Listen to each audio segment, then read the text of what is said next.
नमस्कार friends, Gujarat jobs YouTube channel में आपનું હાર્દિક સ્વાગત છે। વિદ્યાર્થી મિત્રો, અમારી ચેનલ પર સરકારી ભરતીને લઈને તમામ અપડેટ આપવામાં આવે છે।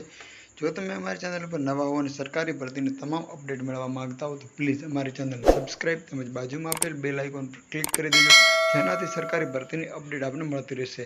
માય ડિયર ફ્રેન્ડ્સ, આજનો ટોપિક છે એલઆરડીની અંદર ધોરણ 12ની માર્કશીટ અપલોડ કરવા બાબતે એક મહત્વની સૂચના છે।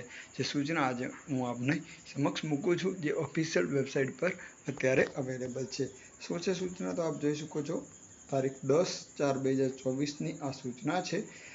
ધોરણ 12ની માર્કશીટ અપલોડ કરવા બાબતે જરૂરી સૂચના ભરતી બોર્ડ દ્વારા તારીખ 1/4/2024ના રોજ વેબસાઇટ ઉપર મૂકવામાં આવેલ જાહેરાત અંગેની સૂચનાઓમાં મુદ્દા નંબર ખાસ નોંધમાં એમાં જણાવ્યા મુજબ ઓનલાઈન અરજી કરતી વખતે ઉમેદવારો પોતાની અટક, પોતાનું નામ તથા પતિનું નામ ધોરણ 12 અથવા એને સમકક્ષ પરીક્ષાની છેલ્લી માર્કશીટમાં દર્શાવેલ હોય તે મુજબનું દર્શાવવાનું રહેશે અને દર્શાવેલ માર્કશીટ ઓનલાઈન અરજી કરતી વખતે અપલોડ કરવાની રહેશે તેમ જણાવેલ છે।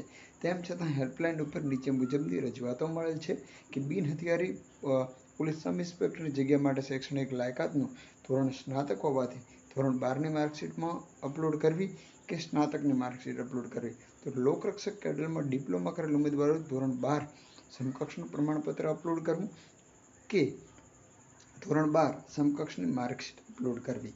તો ઉપરોક્ત બંને કિસ્સામાં ઉમેદવારો ધોરણ 12ની માર્કશીટ અથવા ધોરણ 12 સમકક્ષ માર્કશીટ જ અપલોડ કરવાની છે।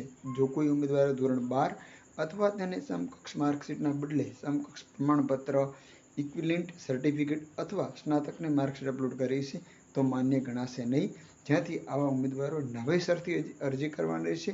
જે ઉમેદવારોની ફી ભરવાની છે તેવા ઉમેદવારો નવેસરથી અરજી કરીને ફી પણ ભરવાની રહેશે। તો આ હતી માર્કશીટ બાબતે એક અગત્યની સ્પષ્ટતા। ઘણા લોકો હેલ્પલાઇનમાં ફોન કરતા હોય છે અને કન્ફ્યુઝન પોઈન્ટ પરથી આ એક તારણ મળીને આપણને જવાબ રજૂ કરવાનો હસમુખ પટેલ સરે પ્રયત્ન કર્યો છે। સરકારી ભરતીની અપડેટ સાથે તેમજ એલઆરડીની આવી રીતે નિયમિત અપડેટ મેળવવા માટે અમારી ચેનલને સબસ્ક્રાઇબ કરી દેજો।